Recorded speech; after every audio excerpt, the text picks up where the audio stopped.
LinkedIn? Okay, how many people use LinkedIn? I see everyone's hand up, thank you.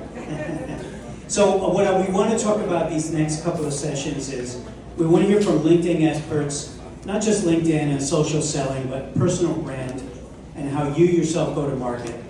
So I'm going to bring up our next speaker, that's Hope Bertram. You're the founder of Digital Megaphone. We're lucky to have you. Hope is a Medill IMC alum. She's been nominated for at least one, maybe 2 Emmys? One, okay, now see, I'm thinking ahead. She's an expert in LinkedIn, personal branding, a coach, a marketing strategist. Please welcome to the stage, Hope Bertram. Thank you, Roy. So it looks like everyone is using LinkedIn, which is fantastic. So first, I want to do a little bit of a pulse check, because after we do the pulse check, I'm going to teach you how you can use LinkedIn to show you how brilliant you are to the entire world. So who is crushing it on LinkedIn? Who's active? Who is posting all the time and making connections? Great. Who is active? You're posting, but you're always looking for like the next best thing because you know things are constantly changing. And who is on LinkedIn? You're kind of more of an observer. You see your contemporaries who are getting attention, and they are getting telling their stories and getting promotions and getting clients. And you are just thinking, you know what? I know all of that, and I wish I could do that, but I don't know where to start. A few? Okay, good. Who hates it? Who would rather go to the dentist and get I see one in the back raising her hand. She happens to be my client, which is a lot of fun. So, yes. So I have a little bit of something for everyone. Just so you know who I am, just a little bit more than what Roy has said. I'm Hope. I own a company called Digital Megaphone. Pre-COVID, we hosted events. I know a lot of you have been to them, where hundreds of marketers came together to learn about marketing. I've always been a marketing consultant, and I worked in the corporate world. And one of my corporate jobs is I worked at Google, and I was in sales enablement. So I helped the sales team leverage LinkedIn to get business.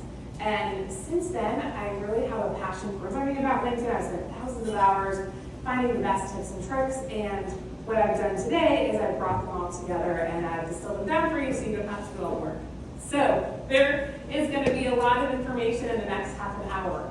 And at the end, I'll provide a QR code where you can access the deck in exchange for just answering a couple questions. And if you want to, screenshot away. I'm happy if you want to do that also. Corporate friends, who works at a company that is not your own? So make sure that you find out if there are any guidelines or guardrails, or we might have assets that you can use. So everything that I say, please look at it through that lens. I know when I was at Google, every single post that I wrote, it had to be approved. And of course, that's for a good reason. The bigger they are, the harder they fall. And someone mentioned asking for forgiveness. This is not a good time to do that. This is a time to ask for permission. So there's something called a social selling index, and it's mostly used by salespeople to show them the strength of how their interactivity is on LinkedIn. If you want to find out yours, you can go to a social selling index, and you can get a good idea of what your score is, and then you can look a couple months from now, once you implement all these changes. But more importantly than what the score is, it's who you're interacting with and the connections you're making. But the reason I mentioned the social selling index is because there are a couple components that I think are really valuable. It's establishing your brand, creating content that connects, and building relationships. Today, we are talking about establishing your brand and creating content that connects. So what is your first impression when you see this woman? Confident. Busy, yeah. Anyone else? She looks like a boss to me. She looks like she is just going to walk into a room and own it. And so that's what happens when people go to your LinkedIn profiles. They make the first impression. And so you want to set that profile up so it is as strong as possible. Here are the components of a strong LinkedIn profile. I'm going to go through each of them in detail, but just as an overview, it is a custom URL, a professional headshot, a great header image, a strong headline. At different levels of premium, you'll either get a button or a link that you can drive people to wherever you want to drive them to. You'll notice it has Pepsi and Northwestern, and that's because that's his latest job and his latest school. which license plate stands out more to you? Go Cats. Yes, exactly. It's the vanity plate. So the exact same thing with your LinkedIn profile. When you sign up for LinkedIn, it is just your name and then a string of numbers. And so what you have the ability to do is to customize it. The QR code is right there. The instructions are really straightforward. And I highly recommend that you do this. And if your name is taken, that's okay. You can do something similar, like the Hope Bertram or Hope Bertram Marketer. I've seen all those iterations, but just make it easy for people to understand and easy for you to share with them. Headshots. Get a professional headshot. And please don't use the AI engines. Even though it's really tempting, I was just speaking at a recruiting firm last week, and there were recruiters, all three of them said, have a real headshot. In addition to being verified, which we'll talk about in a moment, it's a good way for people to know that you're actually real. It's so important these days with the proliferation of just like fake everything that people know that you're real. So here are a couple of my favorite ones. First is Leslie Marshall. She, at the time of the photo, worked for a company called Mesmerize, and that was one of the company colors. Then you'll have Doreen Porter. She was with the YMCA. Now she just switched to the Executives Club. So that picture is of her at one of the YMCA locations. She had a power pose, her arms are crossed. Next is Duncan Wardle. He worked as the innovation officer at Disney. In his career, he spent there so probably 30 years. He's left, and now he's a public speaker, but he is still very tied in with that brand. And then I showed my picture because I like the frame, which is in Canva. It just helps things to stick out. And I use my company colors. Orange and green are two of my company colors. If you have company colors that you can use, make sure to use them and just carry them through your brand. Something else that I recommend, for all of the social channels where you use a headshot, use the same one. It's going to help people recognize who you are. A header image. Here are a couple of examples of a header image. Natalie, she has a newsletter, a LinkedIn newsletter. And so it's really clear what her call to action here is. She wants you to sign up for her newsletter. She also has the green color, which is obviously part of her brand, and she ties that through with her image on her photo. And she talks about where she's been seen. So she has all of the different elements of creating credibility. Do we have any service providers or someone who has a service business or clients you're going after? Great. This is a format that I've learned works really well. So on the top, I just have book me for, and I talk about what I do, and I have my address and my phone number.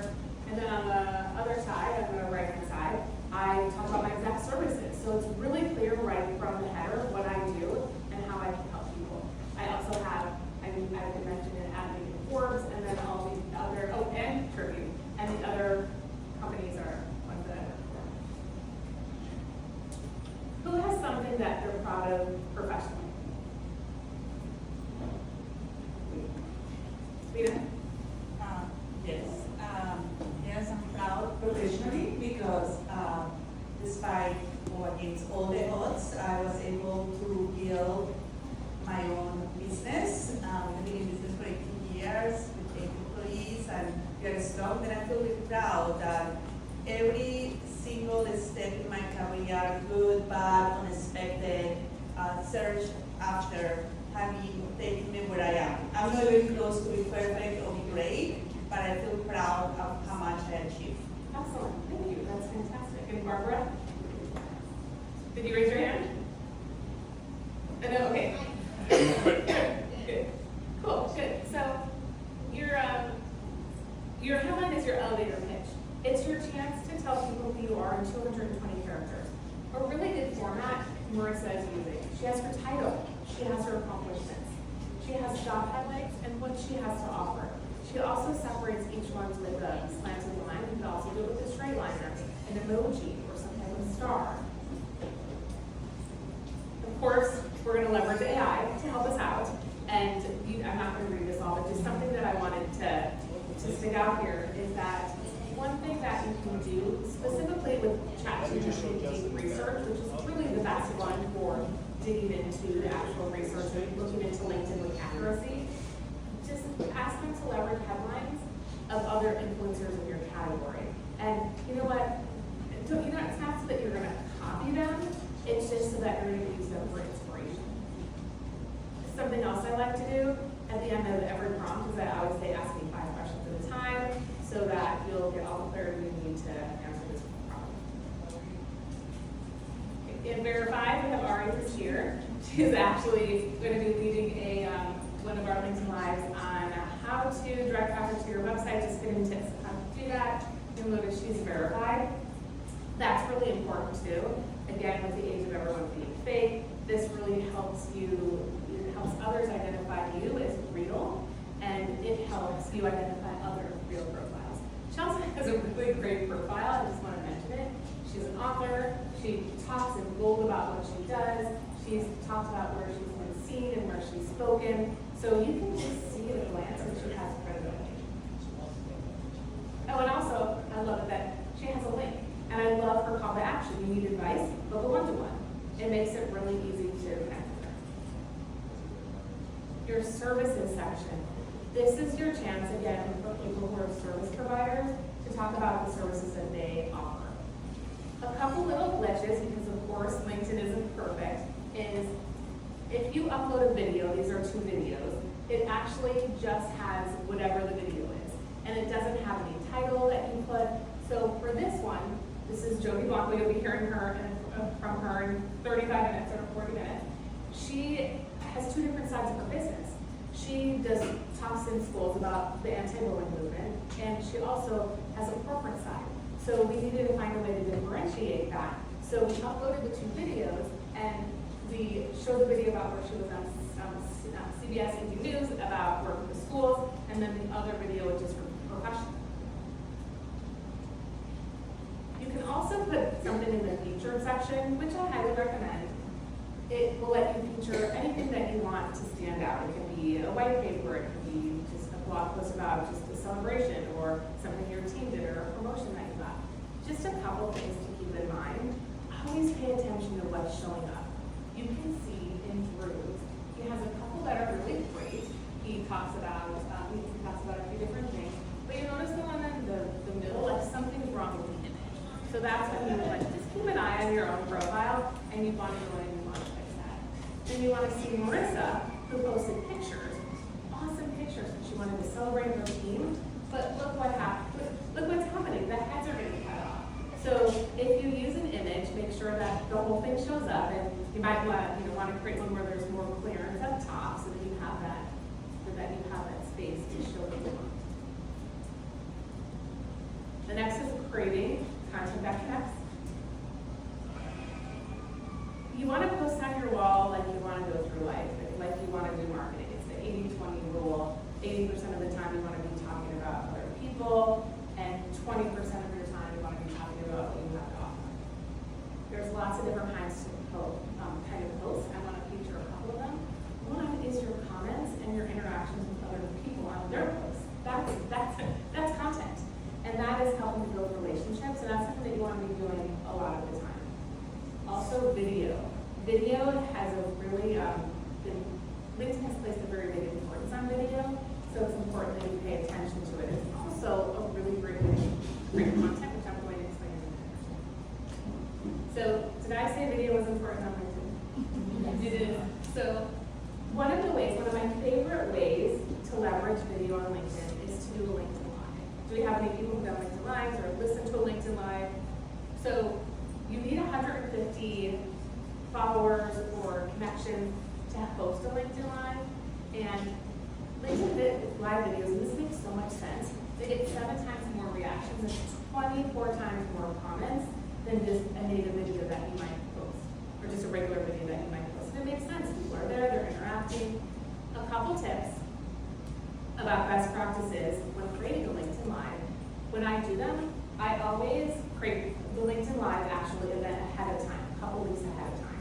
And that will create the event for you. And it'll allow you to invite people. It will allow you to invite the speaker if you're having someone else join you. If you have a company page and you do the LinkedIn Live through that company page, or an event for that matter, it will allow you to click a button that will let you have people enter their email addresses or click a button so that you will get their contact information. Obviously, that's really valuable, especially if you plan on drawing in speakers from an outside audience. However, of course, it's not perfect.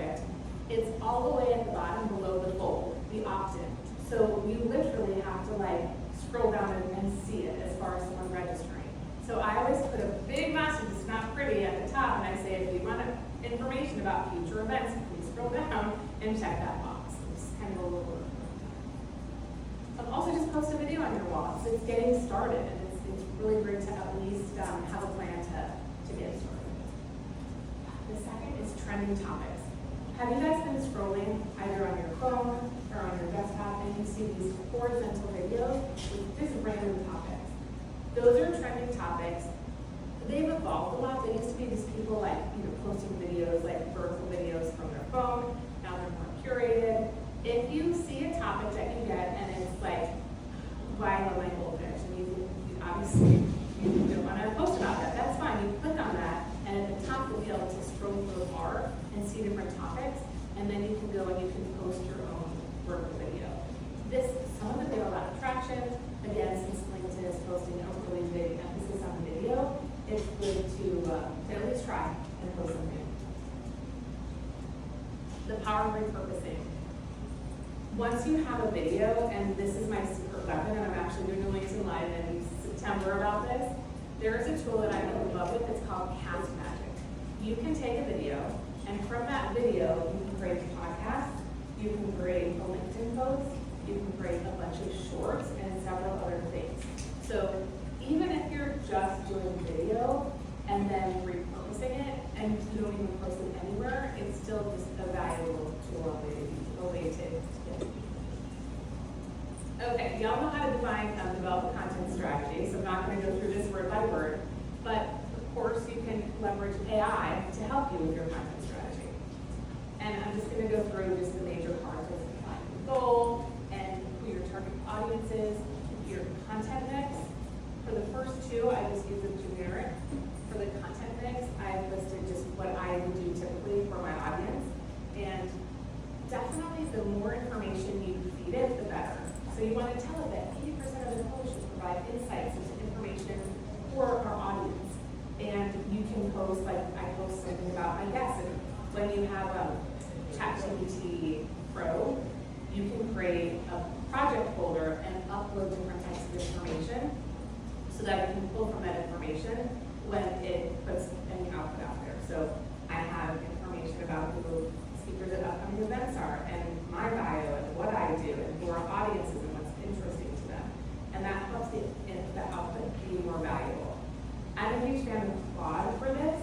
I usually put the same exact prompt through 2 or 3 different engines, and then I get all the different inputs from each of them, and then I create the content plan. And nothing beats your own experience. So this, again, this is idea generation. This will give you ideas about things you can write about. Great. So post regularly. Okay. Everyone asks me how much you should post. If you're not posting at all, once a week is a win, right? So that's really great. Really great if you can get to 2 or 3 posts a week and just start getting traction. And again, more important than posting, which is important, but I'll mention it again, is really building those relationships and starting to connect with people. And someone else and I were talking before this, and they mentioned that it's so good to start relationships now, and Bradley mentioned that too in his talk. It is essential, like wherever you're at, start building those relationships. Gosh, maybe 5-6 years ago, I made a goal because I'm big about manifestation and goal setting. Every month for a year, I wanted to either be mentioned in a publication or write for one. I know, right? Big goal. And so I, for fun, wrote an article about the guy. I'm not sure if you remember. He was like a BBC normal guy, but like they did a video of him, and his kid runs in. And then the wife comes in, and it was really kind of hysterical, and it went really viral. So I wrote a LinkedIn article about the 5 things marketers can learn from this guy. It was just fun. It was a little cheeky. And then I sent it to every single publisher and editor that editor I built relationships with. And I said, you know what? This is my goal. I would really love to write for a publication like Abby. I respect your opinion. Can you just give me tips on what I could do better? And that was my authentic ask. Like that was what I was expecting. He replied back and said, oh, this is really good. You should be a contributor. So then I became an Abby contributor. And that didn't happen. A couple things. That happened because I authentically built a relationship with a guy in New York who I'd never met. Maybe I saw him once at an event.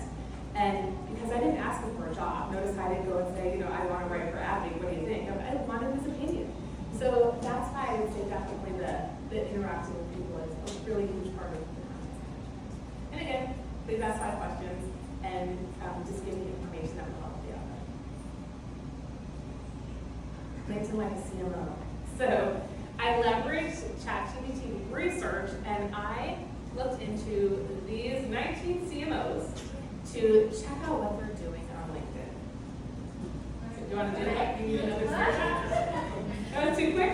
Everyone get their screenshots. Okay, you can always get it at the end for the QR code too. So, and this is actually how it progresses. This is literally way longer than I thought. So this I just pulled yesterday. So we're going to look at this together. The 3 most common content themes: AI and emerging tech, leadership and culture, and brand strategy and campaigns. All that makes a lot of sense.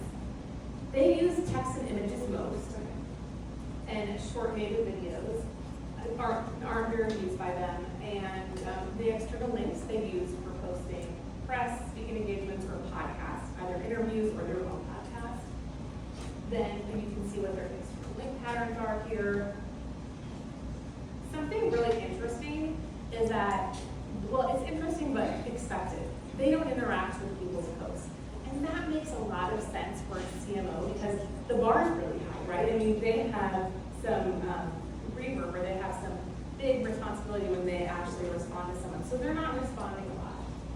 And they post 1 to 3 times a month is most common. So they're not posting 3 times a week, they're just posting a little bit. Some are doing 4 to 6 times a week. And then, of course, Gary Vee is doing 7 to 10. In fact, he thinks you should post 7 times a day. But he also has a few stats. Okay. Those followers numbers are quite high. Yeah, they are. Yeah, they really are. Well, I mean, less than 20,000 is most of them. 20 to 100 is the ones that are super active. And the 1 million plus, that's scary. You know what I'm saying? There's something that they don't use 20,000 that they could take like how you go with it, like they're getting indicator. You know, that's probably a good thing to research next. But right now, like, these are the people I researched, the ones that were more in the top tier. And so actually one of the next things that I want to do are the influencers who are on LinkedIn. Like, what are they doing? Not the CMOs, because, you know, a lot of times they have staff workers, CMOs, a lot of those aren't CMOs. But just the regular Joes who are actually making it and making connections and building their audience, what are they doing? So that's up next. Thank you. Of course, yeah, that was a good question. Okay, so just don't post and ghost. So if you're not a CMO and you don't have like corporate guardrails, if someone's posting, if someone's taking the time to engage with you, like just, I would say, as much as you can and stay within any parameters that you've been given, respond to them. Doesn't it feel good when you comment on someone's post and they like reply to you? It feels good, so return the favor. I have one question on that. The inbox is getting so crowded, it's almost, the inbox of LinkedIn is getting so crowded that it's almost impossible to like respond, and a lot of people trying to sell stuff. So, I am usually ghosting even though I don't like, but I can't keep up. Is that a problem, or how do you, is there maybe artificial intelligence that help us to? Oh, I'm sorry, you asked that. So that's a good question. I'm not talking about messages in your inbox. I know, but I am talking about Look at the messaging. post. Yeah. Then you look at the post. And if you're getting so many messages, then just go back to the post. Like, you know, go back to the post and look at it Is periodically. that okay to not respond to it? So many people trying to sell stuff. Oh my God, yes. That's your choice. I mean, yeah, of course, that's like a telemarketer, right? And yes, exactly. And you can mute people. Or if there's people you really want to hear from, if you hit the little bell by their name, then you can get all the notifications. So, 5 minutes. Okay, so this went quick. So growing your network and building relationships, I just want to leave you guys with a little takeaway of homework that you can do to start building your audience. And if these numbers are too high or too low, just adjust them, do what feels good. But send 5 to 10 connection invites to people you know. They are low-hanging fruit. They're probably going to be really excited to hear from you. And that's a pretty easy one. The second is follow 3 to 5 prospects, and these are people you want to connect with. And then start engaging with them. Don't, like, you wouldn't go up to someone at a party and say, "Marry me," just say about my opportunity. So it's the same thing. Like, follow them, see what they're about. Like, start to meaningfully comment on their post, and then engage with 3 to 5 people. That's what I was talking about, the actual engagement. And then follow 3 to 5 brands and organizations that can be a benefit. Are these like metrics for week or per month?